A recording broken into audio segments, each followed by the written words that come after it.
Tak. Pakai kacamata juga. Kalau lo dikasih doa pilih mana? Anti miskin apa anti bacok? Pilih mana? Serba salah juga dijawab. Ya. Anti miskin aja deh biar bisa bahagiain sekolahin Iyalah, anak. anti miskin lah. Anti bacok nggak punya duit. Alhamdulillah laporan hari ini diterima oleh Polres Jakarta Selatan terkait dugaan pelanggaran Undang-Undang ITE pasal 27 ayat 3 junto pasal 45. Isinya mengenai fitnah dan penghinaan di media sosial. Kalau saya kemudian orang yang merasa tertipu, itu silakan dilaporkan. Walaupun pembuktian perdukunan itu susah, makanya kenapa masuk KUHP susah. Karena pembuktiannya nggak bisa, Pak. Coba mbaknya saya pelet, bukti dia jatuh cinta karena saya pelet atau karena saya tampan kan? Tantangan dan panggilan kepada seluruh dukun di Indonesia. Kalau memang dukun itu benar ada, coba pelet gue, buktiin kalau dukun itu ada. Tuh. Dan kalau misalkan emang nggak bisa, menurut gua dukun di Indonesia itu termasuk semuanya adalah penipuan, dan yang percaya dukun itu adalah musyrik. Dari dulu emang gue dari kecil emang nggak percaya dukun, tapi sejak mereka datang ya gue jadi makin nggak percaya dukun. Konspirasi perdukunan yang saat ini terus merajalela hingga kerap kali menimbulkan adanya konflik panas. Hingga kini terus bergulir serta menimbulkan babak baru yang turut melibatkan jajaran publik figur ke dalamnya.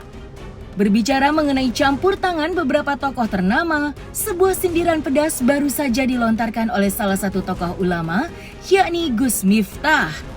Dalam video yang diunggahnya, Gus Miftah pun terlihat tengah bersama Atta Halilintar dan turut melontarkan pertanyaan yang mengandung sebuah unsur sindiran untuk para dukun yang belum bisa membuktikan kesaktiannya. Dengan adanya lontaran statement yang diucapkan oleh Gus Miftah, hal itu nampaknya membuat Firdaus Owiwobo selaku pengacara Persatuan Dukun Indonesia tak berdiam diri dan turut melaporkan Gus Miftah atas sindiran yang diucap oleh sang ulama. Lantas, seperti apakah gambaran panasnya konflik yang terjadi antara Gus Miftah dengan Firdaus Owiwobo? Lain halnya dengan Gus Miftah yang turut memberikan sindiran pedas untuk para dukun. Kini hal yang hampir sama juga dilakukan oleh Denis Karista, yang mana dirinya kini nampaknya semakin tidak percaya dengan apa yang dilakukan oleh para dukun belakangan ini. Terkenal akan aksi nekatnya, Denis Karista pun secara terang-terangan menantang para dukun untuk memelet dirinya, yang hingga sampai saat ini masih tidak percaya dengan adanya jampe-jampe yang dilakukan oleh para oknum dukun untuk memikat para wanita. Lantas, seperti apa kelanjutan ceritanya? Saksikan selengkapnya hanya di Cumi Camp Injap berikut ini. Hai Cumi Lovers, bersama Cumi Camp Injap kami sajikan kabar lengkap, mendalam dan akurat dari narasumber terpercaya. Dan jangan lupa untuk like, subscribe dan juga share channel YouTube ini.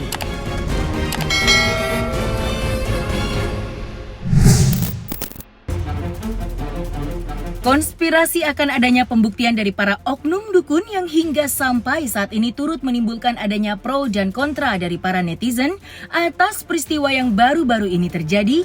Dengan adanya peristiwa itu pula, tidak banyak sebagian para ulama pun turut mengomentari adanya polemik perdukunan yang saat ini sedang marak terjadi di tanah air.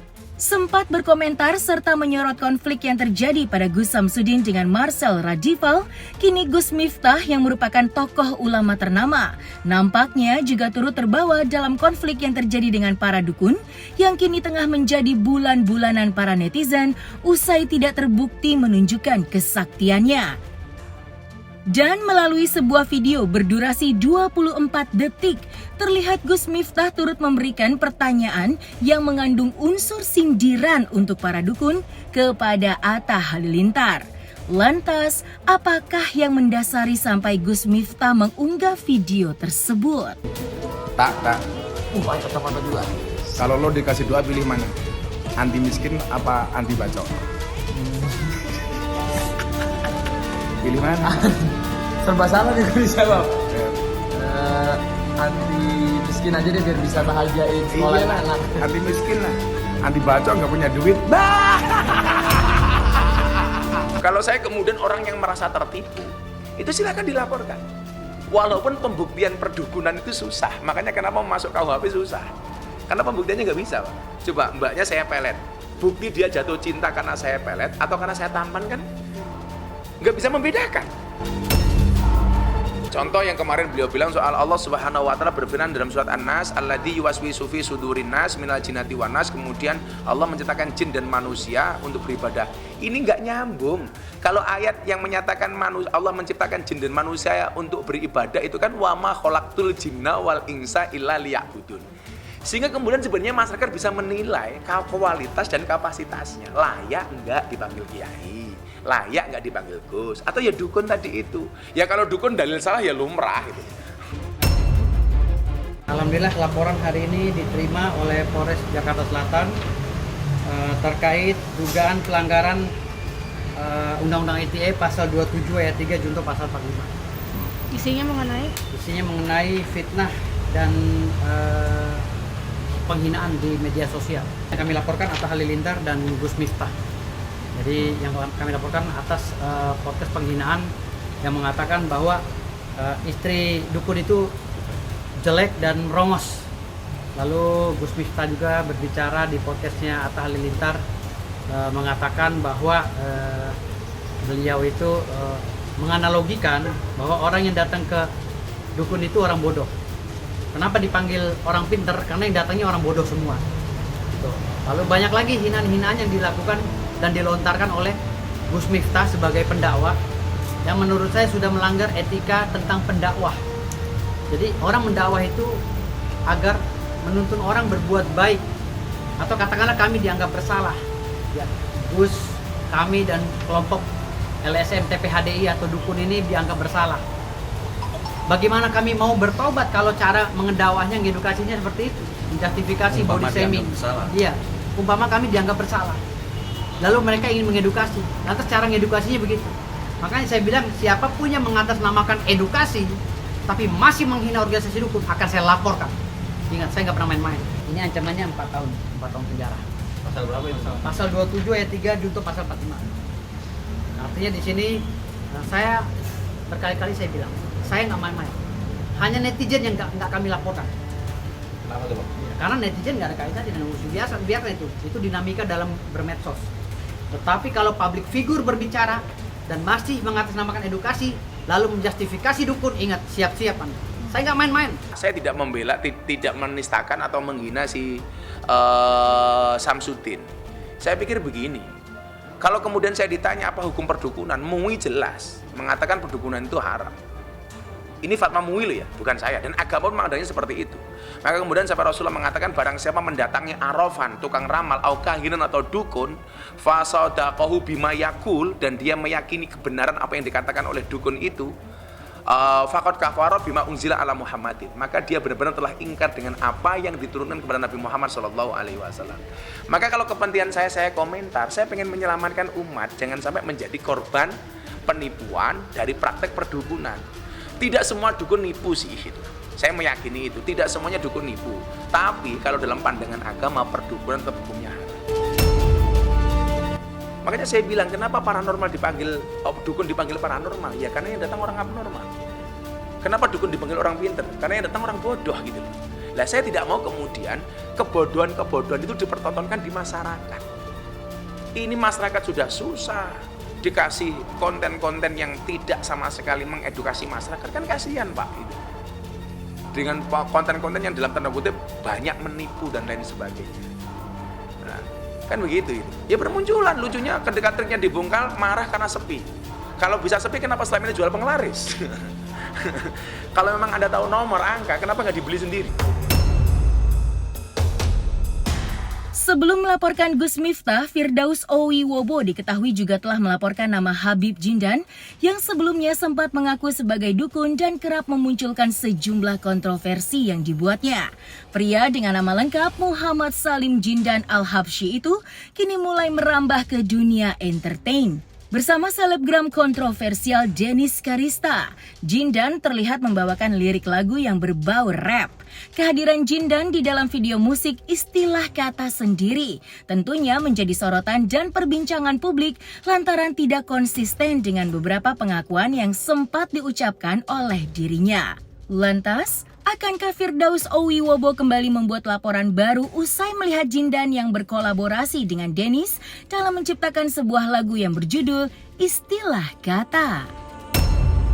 Ya itulah yang saya bilang tadi, dia memanfaatkan momen para dukun, akhirnya dia cuci tangan, lagi viral-viral masalah bahasa dia kan yang lagi jadi gimmick ini kan, yang ente kadang-kadang apa segala itu jadi viral. Dennis lihat itu mungkin dijadikan bahan untuk menaikkan popularitasnya. Dennis juga kan dibikin album bersama Dennis kan gitu. Saya belum lihat video klipnya. Tapi untuk sementara kami mengamini, karena karya anak bangsa ini kan harus kita dukung ya. Karena saya beberapa kali juga saya mensupport Dennis Karista, biar gimana kan dia mungkin nyari duitnya di YouTuber gitu kan, dan jual bunga gitu. Saya dukung aja untuk mempromosikan dirinya gitu.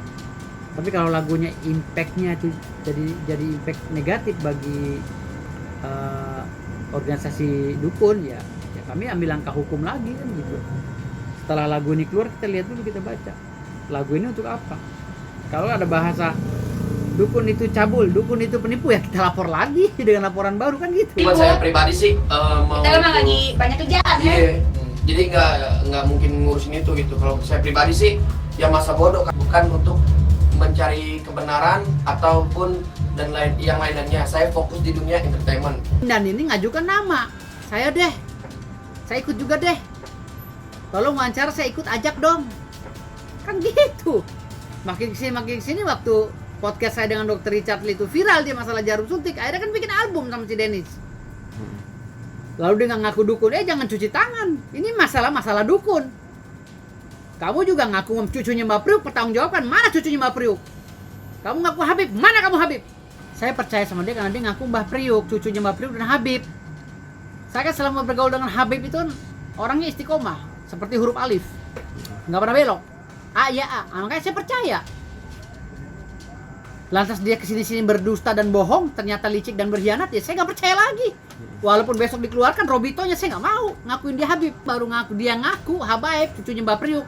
Ya saya ya aja, karena kan Pak Ridwan yang ngomong, ya nih cucunya Mbak Priuk, kan gitu. Ya karena dasar rekomendasi itu saya hormat. Dimanapun cucu Rasulullah harus kita hormati kan gitu. Wah ada orang ngaku Habib, nggak taunya bukan Habib gitu. Dan malu-maluin gitu loh tingkah lakunya. Kode etik itu mungkin ya kasus buat saya pribadi ya, mungkin kalau sudah dikeluarin ya nggak apa-apa, tapi saya tetap menjalin silaturahmi. Berarti masih lancar silaturahmi? Masih lancar silaturahmi, cuma saya belum sono udah lama. Tapi kalau menurut saya bagus dikeluarin karena pencucian otak telah berakhir. Amin, makasih. Hampir sama halnya dengan apa yang dilakukan oleh Gus Miftah, kini sebuah mosi tidak percaya atas kesaktian para dukun yang masih belum terbukti nyata juga turut dilontarkan oleh Dennis Karista lewat video yang diunggah di akun Instagram miliknya. Dalam ucapannya, Dennis yang terkenal akan perilaku nekatnya turut memberikan tantangan terbuka kepada para oknum dukun untuk memelet dirinya. Telah disaksikan oleh ribuan orang. Maka, seperti inilah ungkapan Dennis Karista yang hingga sampai saat ini masih tidak percaya atas trik perdukunan. Tantangan dan panggilan kepada seluruh dukun di Indonesia. Kalau memang dukun itu benar ada, coba pelet gue, buktiin kalau dukun itu ada. Tuh. Dan kalau misalkan emang nggak bisa, menurut gua dukun di Indonesia itu termasuk semuanya adalah penipuan, dan yang percaya dukun itu adalah musyrik. Kita lihat 7 hari ke depan, gua kena pelet apa enggak. Kalau nggak ada, berarti dukun itu semuanya palsu dan tuti. Kalau gue pribadi, sebelum dari dulu emang gue dari kecil emang nggak percaya dukun. Tapi sejak mereka datang ya gue jadi makin nggak percaya dukun. Iya gitu, karena yang gue lihat yang kemarin semua hanya trik. Kalau gue kacamata dari yang gue lihat ya, semua itu trik ya. Kalau Marcel hipnotis, jadi dia ngomongnya lebih masuk akal, lebih masuk akal, masuk nalar. Yang dilakukan hipnotis, iya betul. Karena di hipnotis karyawan gua ada. Jadi si Alfian di hipnotis katanya dianggap jarinya itu es krim. Terus dikemut-kemut sama dia. Beneran dikemut-kemut. Katanya rasanya apa? Pahit. Terus gitu lama-lama jadi coklat.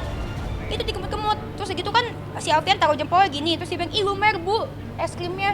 Gitu. Berarti hipnotis bener ada. Tapi kalau goib santet, pelet, ketek cicak, terus gitu ada apa lagi tuh? Tanduk anjing, terus ada apa lagi ya kata dia ya? Pelet, santet, pesugihan gitu-gitu menurut gua nggak ada. Contohnya pembekokan jarum. Pembekokan jarum itu, ya kan kalau misalkan emang dia kebal, dia kan nusuknya dirinya sendiri, bukan nusuk gue atau staff gue. Dan dia nusuk staff gue, dia bilang staff gue bisa dikebalin, tusuknya gini, kan tusuknya bener kan gini. Langsung kan dia kan langsung ngalangin kamera, langsung gue teriak kamera 360 derajat biar tidak ada pembohongan publik. Ternyata dia nusuknya bukan gini, tapi begini, jagoannya bengkok dan ditekan pakai jempol. Itu ada di video YouTube gua. Ya kan udah dilaporin berkali-kali, udah biasa kali. Saya senang terus menambah wawasan saya. Satu, menambah wawasan ketika saya kan terpuruk bener tuh.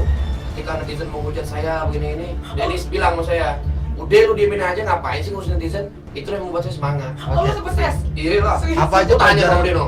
Tanya. Tanya, Oh iya? Tanya, no. Main stres? Apa aja pelajaran yang selama ini Dennis Jindan dapatkan dari seorang Dennis? Ya untuk dari seorang Dennis mengajarkan saya untuk menjadi YouTuber buat selanjutnya. Bikin dong! Siap. Bikin. Dan Dennis mengajarkan saya untuk pede, percaya diri, jadilah diri lu sendiri. Betul. Dan saya pribadi, saya bukan untuk mencari kebenaran ataupun dan yang lainnya. Saya fokus di dunia entertainment. Emang gue pikirin orang sama-sama dapat untung, gue mah tidak mencari keuntungan, gue mah di sini cari kesenangan. Dari dulu mah gue senang-senang terus. Udah bercanda, nggak ada yang naik-naikan kalau kerjaan kali. Gue mah nggak sibuk kayak mereka rebutan-rebutan. Ada yang mau ngadu domba lah, bilang dimata-matain apa segala macem. Nggak apa-apa kalau Jindan mau mata-matain gue, asal dibayar. Tapi duitnya bagi dua ya Jindannya. Iya, beli opor, kita bikin lontong sayur buat tetangga. Seluruh orang ketika saya main sama Dennis, saya bikin lagu di segala rupa, orang mendukung. Nggak mungkin. Mendukung aja semuanya.